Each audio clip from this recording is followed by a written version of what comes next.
Hai, aku Faradina Mufti berperan sebagai Nadine di film Legenda Kelam Malin Kundang. Halo, aku Kevin Raharjo selaku sutradara Legenda Kelam Malin Kundang. Saya Rafki Hidayat, sutradara dan juga salah satu penulis di Legenda Kelam Malin Kundang. Selamat datang di The Chapter.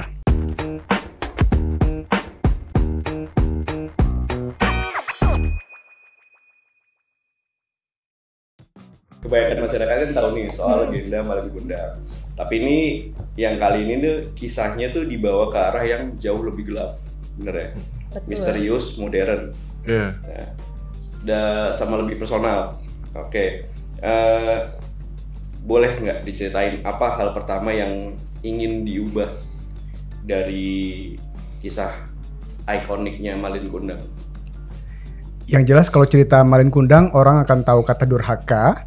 Durhaka itu akan tetap ada, namun yang kita ubah adalah kita pertanyakan lebih dalam lagi. Apakah benar si Malin Kundang ini yang durhaka? Mengapa dia durhaka? Ataukah sebenarnya yang durhaka pihak satunya lagi, ibunya gitu. Dan apakah beneran hanya durhaka belaka? Apakah ada sesuatu yang terjadi yang membuat apa yang terjadi di film ini masuk akal gitu. Jadi yang berbeda di film ini adalah kita mencoba mempertanyakan itu dan menggali lebih jauh dan membuat bahwa soal durhaka ini tidak hanya hal yang dua dimensi aja gitu. Jadi apakah Malin Kundang menjadi seperti itu karena memang sesuatu buruk terjadi pada orang tuanya gitu. Apakah ada kayak trauma yang dialami oleh ibunya yang membuat Malin Kundang menjadi seperti itu karena ibunya bereaksi terhadap trauma itu yang membuat dia melakukan sesuatu pada anaknya gitu. Jadi itu yang berubah sih, kita lebih dalam dan dua dimensi, dan tidak dua dimensi tapi jadi tiga dimensi gitu. Ada garis besarnya nggak khusus yang ada di film ini?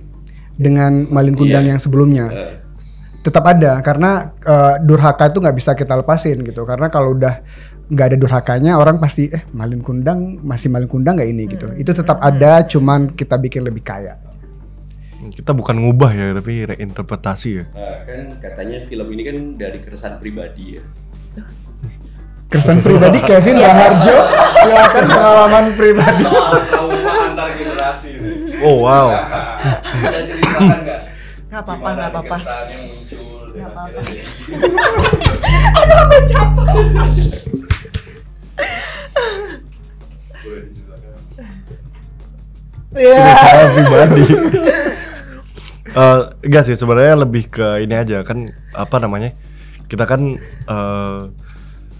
semakin kesini semakin kritis lah ya untuk mempertanyakan sebuah isu, terutama soal durhaka ini, dan kita pengen mempertanyakan kembali gitu loh, apakah seseorang bisa tiba-tiba durhaka langsung gitu, apakah sebelumnya itu ada trauma-trauma tersendiri gitu yang membuat si anak ini durhaka gitu. Karena kan sebagai manusia biasa kita kan nggak bisa gitu tiba-tiba kita ke kota kerja terus itu sukses, terus tiba-tiba waktu ibu atau orang tua kita mengunjungi kita tiba-tiba durhaka, kita tiba-tiba jahat sama mereka gitu. Pasti ada sesuatu yang terjadi atau hubungan mereka sebelumnya gimana gitu yang membuat mereka durhaka. Dan kalau soal apa trauma lintas generasi itu ini sebenarnya bukan hal yang baru juga ya, karena misalnya nih aku sempat baca bahwa penduduk atau warga dari negara yang dulunya pernah dijajah biasanya tuh sekarang jadi tidak begitu percaya pada pimpinannya gitu. Jadi apapun yang terjadi pada kita di masa sekarang itu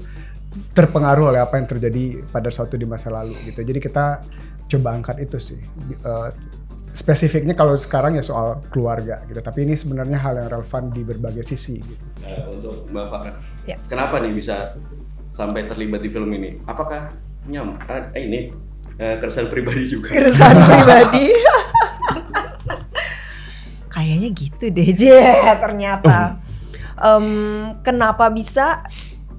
Mari kita tanyakan ke bapak-bapak dua ini.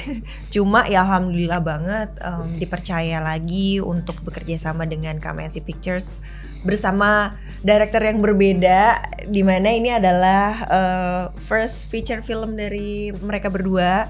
Bangga banget bisa diikut sertakan dalam project ini yang menurut aku ini juga salah satu gimana cara kita menyampaikan keresahan itu tadi sih ke masyarakat luas, kayak bisa menggugah pemikiran-pemikiran baru sih yang bisa menjadi perkembangan lainnya setelah kita menonton film ini, dan juga jadi perspektif yang berbeda di saat kita melihat sebuah masalah yang terjadi. Jadi memang di sini kayak banyak banget yang diangkat kalau ada terjadi sesuatu sama kita dan orang lain, khususnya ada satu masalah gitu, ya kita nggak akan bisa nih ngelihat dari satu sisi aja, tapi cobalah untuk terbuka melihat dari sisi yang lainnya gitu. Nah sama juga kan kayak akarnya Malin Kundang sendiri kan kayak memang hitam putih aja ya. Yang salah tuh memang dari dulu kita tahu anak pasti salah, anak tidak menurut sama orang tua pasti salah gitu. Nah di sini memang mereka membuat cerita, para penulis ini tuh membuat ceritanya tuh emang lebih kompleks lagi dan lebih luas lagi, dan tadi Rafki bilang emang diperkaya lagi ceritanya.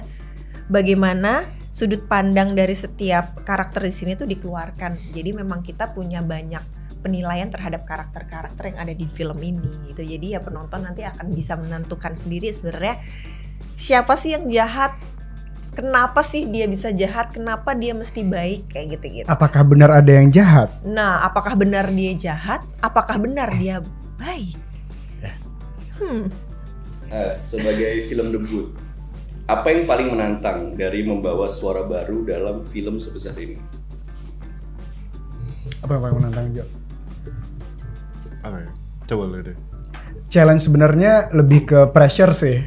Pressure karena ini PH-nya Joko Anwar ya, dan kami berdua suka banget sama film-filmnya Abang. Kita udah ngikutin Abang dari sejak awal karir, dan kemudian kita tiba-tiba ditunjuk jadi sutradara film dan bekerja sama tim yang selalu kerja sama Abang gitu. Jadi pressure sih karena pasti ada ekspektasi ya, meskipun tidak disampaikan ke kami sendiri naruh ekspektasi itu gitu. Jadi pressure-nya tinggi sekali, tapi untuk Legenda Kelam Malin Kundang sendiri, untuk filmnya sendiri, hal yang paling challenging adalah gimana tetap mempertahankan isu durhaka itu, tapi tetap kita masukin hal-hal baru, karena ini kan genre, ada thriller, terus ada misteri, ada hal-hal terkait hilang ingatan, dan ada puzzle yang disusun. Jadi karakter Alif di film ini akan berbarengan dengan penonton untuk mencari tahu apa yang terjadi gitu. Dan film seperti ini, Penuh Teka-teki ini jadi film pertama kami, cukup challenging, tapi tantangan yang sangat menarik sekali ya, karena kita dapat bantuan banget dari kru yang luar biasa gitu. Jadi itu sih yang paling challenging. Proses kolaborasi dengan Joko Anwar gimana? Kalau kolaborasi gimana Jo? Kalau kita nulis bareng, jadi penulisnya ada 3 orang, Bang Joko, Alin, sama aku, dan kita develop bareng juga sama Kevin di awal proses. Jadi ya kita harus up to ini levelnya Abang gitu. Jadi kalau kita ngasih ide biasanya itu mungkin udah dibikin film, tapi kemudian bukan film Kamensi kata Abang. Jadi kita harus challenge terus, harus kemudian dobrak terus tuh gimana untuk jadinya lebih menarik dan berbeda, tapi kemudian tetap ngikutin karakter gitu. Berarti pelajaran yang didapat apa Jo? Mungkin kita selain itu bukan cuma kolaborasi ya gitu, tapi kita bisa diskusi lah ya sama Abang. Jadi saat praproduksi itu kita selalu present, karena kan Bang Joko sebagai produser juga ya. Jadi mulai dari treatment, dari shot, dari semuanya itu kita udah present ke Abang sih. Nadine itu kan digambarkan sebagai pintu masuk penonton ke dunia misterius film ini. Gimana cara membangun karakter yang awalnya tampak harmonis, tapi sebenarnya tuh nyimpan banyak lapisan rahasia? Kok tahu? Kata siapa?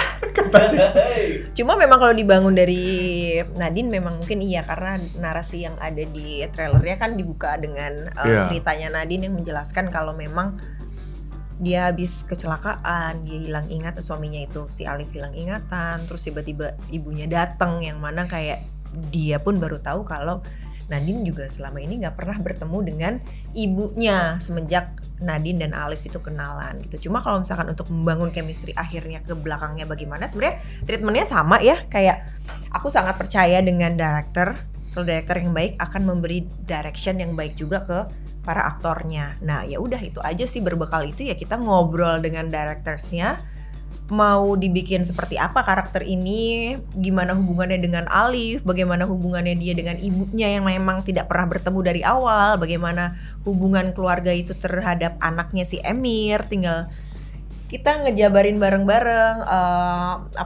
ngebahas bareng-bareng juga dari awal, dari kita bertiga kita ngebahas bersama-sama dengan Alif juga, kita ngebahas bareng-bareng si Emir juga. Jadi itu membantu banget buat aku untuk bisa ngedevelop dan membuat karakter Nadine ini bisa semakin kaya lagi dan lebih membuat isinya tuh semakin banyak lah isi dari Nadine tuh. Jadi dengan kayak gitu mudah sekali untuk mengeluarkan karakternya itu gitu sih. Untuk di dalam cerita ini kan Nadine itu ada di posisi istri dan ibu ya, dalam keluarga yang penuh misteri.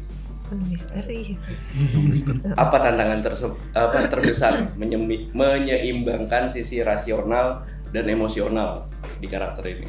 Jadi sebenarnya kan karena kita berbekal udah istilahnya kayak kita udah punya jabaran tentang karakternya itu bagaimana ya, dari A sampai Z itu udah dikupas lah istilahnya dari awalnya. Jadi itu emosi-emosi yang ada dan Nadine punya itu tinggal dikeluarkan saat syuting aja sih sebenarnya. Apalagi seperti yang selalu para pemain KMNC Pictures sebut, kalau semua aktor-aktornya akan diberi sebuah karakter sheet dari directors yang menyebutkan itu tentang dirinya si karakter itu sendiri. Jadi untuk Nadine ya, Nadine sudah tahu dia lahirnya kapan, dia bintangnya apa, peristiwa-peristiwa penting dalam hidupnya itu apa, kapan dia kawin, di mana dia bersekolah, dia kerja sebagai apa, itu kan sudah ada dan kita bisa kembangkan lagi saat kita ngobrol bareng sama directors itu. Jadi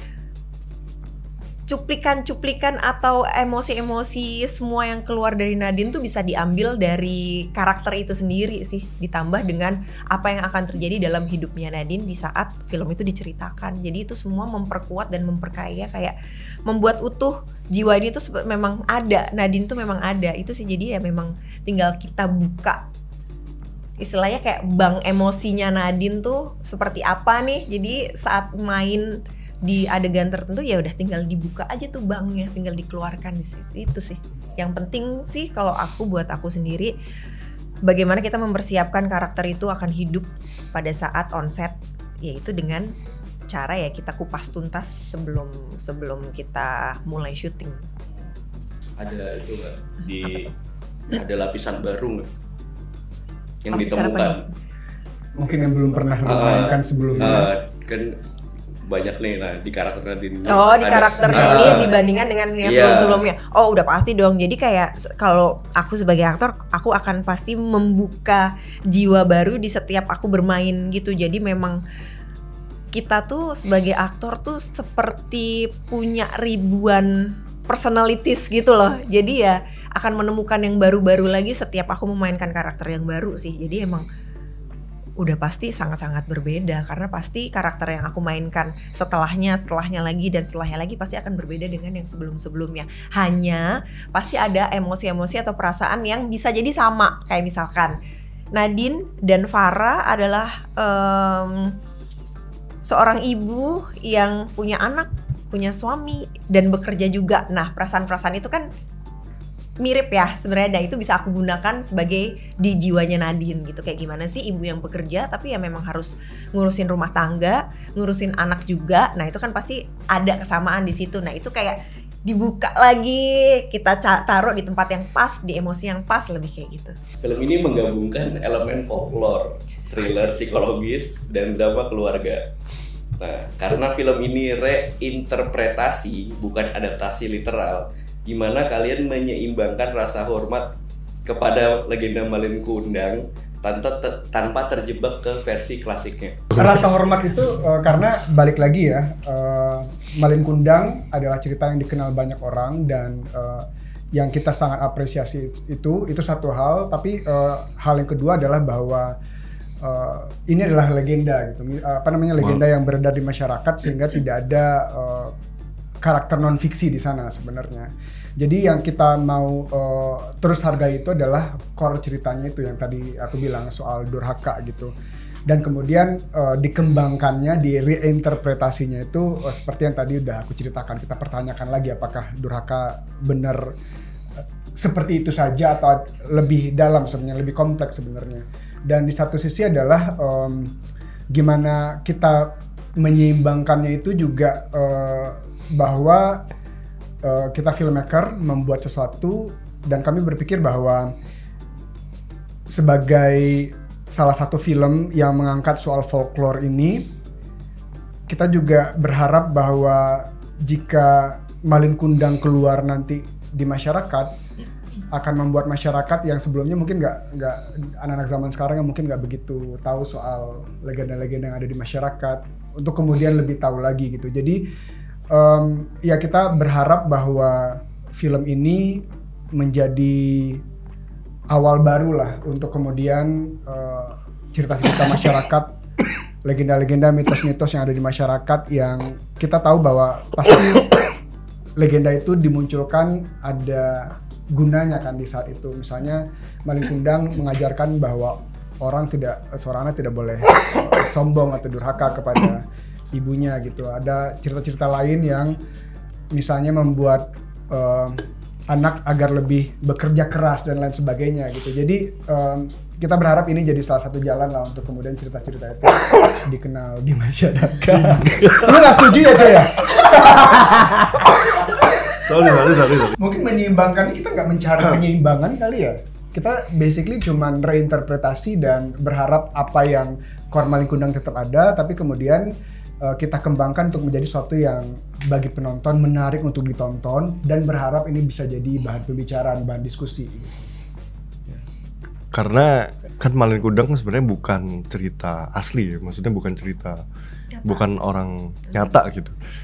Jadi yang penting dari film ini sebenarnya kita pengen menceritakan ulang dengan versi yang berbeda untuk ke audiens yang baru gitu, untuk audiens zaman sekarang gitu. Karena menurut kita mungkin audiens zaman sekarang lebih kritis, lebih banyak mempertanyakan apakah isu ini masih relevan atau tidak. Maka dari itu kita bikin dengan tema yang lebih relevan sih untuk di film ini. Karena ceritanya itu bergantung atmosfernya misteri, terus emosi karakternya itu kebangun lah di situ.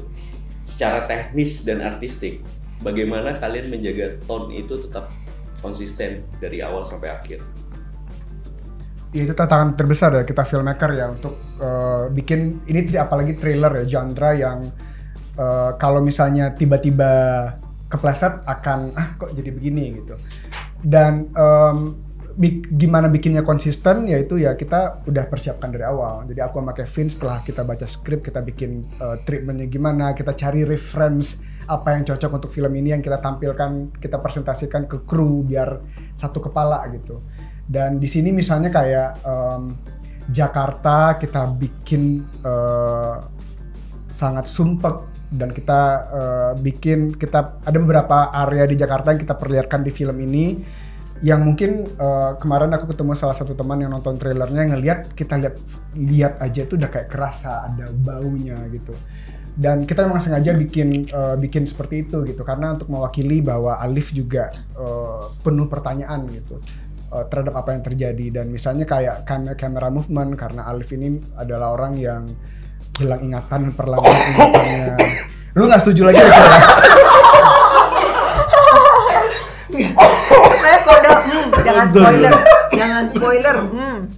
Ya misalnya kayak Alif yang hilang ingatan, kita juga camera movementnya itu untuk bikin itu lebih tegang adalah ketika di rumah lebih stabil, tapi ketika dia mulai keluar rumah kita lebih moving dengan handheld camera dan juga lebih close sehingga kita beneran melihat reaksinya Rio sehingga terasa kebingungan dia gitu. Jadi treatment seperti itu yang kita diskusikan bareng, dan kemudian jadi asik banget karena kita kerjasama sama DOP yang salah satu yang terbaik yang ada di Indonesia, Ical Tanjung gitu, yang mewujudkan visi kita dengan Cakep banget ya Jo ya. Dan juga sesuai sama ceritanya. Apalagi Jo? Mungkin karena di misteri, jadi kan kita point of view-nya di Alif ya, di si maling kundang. Jadi karena si Alif ini lupa ingatan, jadi semua yang kita tunjukkan itu dari point of view-nya Alif. Dan menarik karena ketika si Alif ini lupa ingatan, jadi sisi misterinya bisa dikupas satu persatu karena kita di point of view Alif dan kita mengetahui apa yang Alif tahu. Jadi kita semuanya itu terkupas satu-satu lah dari point of view Kita barengan Alif. sama Alif mencari tahu. Jadi kan ketika Alif nggak tahu, kita juga nggak tahu. Ketika dia tahu, kita juga tahu. Jadi kita beneran bareng dia nih, ngikutin apa sih. Jadi kita ikut kaget bareng dia, shock bareng dengan Alif. Jadi kita sebenarnya kayak mewakili film itu ya ini ya, Iya, penonton sebagai Alif juga ya. Penonton sebagai Alif. Iya. Itu menjadi salah satu momen yang paling berkesan ya berarti, atau ada momen lain nggak yang paling berkesan saat di balik layar Sepanjang syuting? Banyak sekali yang berkesan sih, terutama untuk adegan-adegan yang kita tahu susah secara teknis. Beberapa adegan dengan Farah yang melibatkan hujan, terus adegan-adegan yang juga berat secara emosi, karena salah satu adegan paling berat secara emosi itu kita take di hari pertama syuting gitu. Jadi kalau film kan kita nontonnya kronologis kan, sementara kan syuting enggak. Kita tuh hari pertama udah langsung syuting adegan klimaks waktu itu. Dan kita harus membuat Alif beneran ada di posisi itu, dia mengerti. Iya, jadi hal paling emosional yang dialami maling kundang kita itu kita take di hari pertama kedua gitu. Jadi dan kemudian ketika itu terjadi, karena kan di hari pertama syuting itu juga nervous banget kan hari pertama syuting, dan kita harus mengachieve itu juga. Dan ketika Rio memberikan, waktu itu dialami karakternya Rio memberikan performance yang gila sekali, kita wah gitu. Dan juga ada beberapa adegan dengan Nadine yang kita nggak bisa cerita karena spoiler banget. Dan kemudian hal yang terjadi di kampung halaman Alif, kayaknya nggak bisa disebut ya. Gimana aja? Kalau lu gimana? Menurut gue momen berkesan syuting on location sih di Jakarta ya, karena kan banyak kita ada yang set, terus ada yang syuting on location, tapi ada satu lokasi mungkin boleh di spill gitu. Di kolong tol. Jadi di situ ada pemukiman warga di kolong tol, mungkin kalau ada di trailer ya. Itu sih kita syuting on location. Terus menariknya adalah semua yang di sana itu menyimpan rahasia lah, di mana si karakter Alif ini nanti akan temukan gitu sih. Iya. Dan menariknya yang di kolong tol itu apa yang ada tuh memang ada di sana. Jadi pas kita Ricky tuh kita ngelihat bahwa ada meja biliar gitu. Terus ya udah kita pakai itu, ada juga di trailer. Jadi itu yang menarik ya. Kita menggunakan apa yang ada dan bahkan masyarakat yang tinggal di sana gitu. Dan ini beneran real di Jakarta, itu juga sih yang menarik. Iya. Di trailer kan ada tertulis tuh, ada yang lebih mengerikan dari kutukan. Apa makna itu? Itu kayaknya lebih dari yang kita tahu kan, yang membuat anak-anak mungkin takut dengan cerita-cerita legenda itu kan kayak apa yang dihasilkan dari dari sumpah serapah itu kan. Kayak misalkan ini maling kundang gara-gara durhaka dikutuk jadi batu gitu. Bawang merah bawang putih sama kakak-kakak tirinya diperlakukan dengan tidak wajar kayak gitu-gitu kan. Nah, tapi sebenarnya di balik semua itu bukan kutukannya yang mengerikan, tapi maknanya itu sendiri apa dan bagaimana itu bisa terjadi, seperti itu sih. Iya, karena kalau kutukan kan mungkin di dunia nyata juga nggak real ya, tapi yang mengerikan tuh apa yang beneran terjadi di orang-orang ini, apa yang orang ini pernah alami, pernah lakukan dan akan lakukan. Itu mungkin lebih mengerikan dan karena bisa terjadi. Dan bentuknya tuh seperti apa? Apakah bentuk kutukan ya? Bentuk kutukan itu sendiri, apakah melalui perasaan ataukah melalui kehidupan kita yang bagaimana gitu? Itu sebenarnya itu sih. Itu sih maksudnya kita juga secara kita hidup juga pasti ada tuh yang namanya karma baik dan karma buruk. Sebenarnya lebih ke kayak gitu sih yang ingin diceritakan dan ditampilkan di film ini. Apapun yang kalian lakukan, mau itu baik mau buruk, akan ada konsekuensinya. Sekarang pilihan kita, apa yang akan kita lakukan? Apakah kita mau berbuat baik sama diri kita dan orang lain, atau kita mau berbuat seenaknya aja?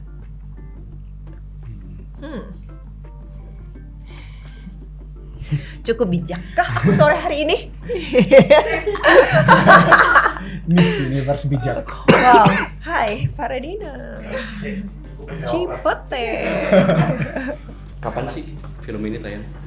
Ya, film Legenda Kelam Malin Kundang akan tayang di seluruh bioskop di Indonesia mulai 27 November November 2025. Kalau ada satu hal yang kalian ingin penonton rasakan begitu keluar dari bioskop setelah nonton film ini, itu apa? Shock. Refleksi diri. Iya sih, kontemplatif kali ya. Thank you. Thank you. Yeay!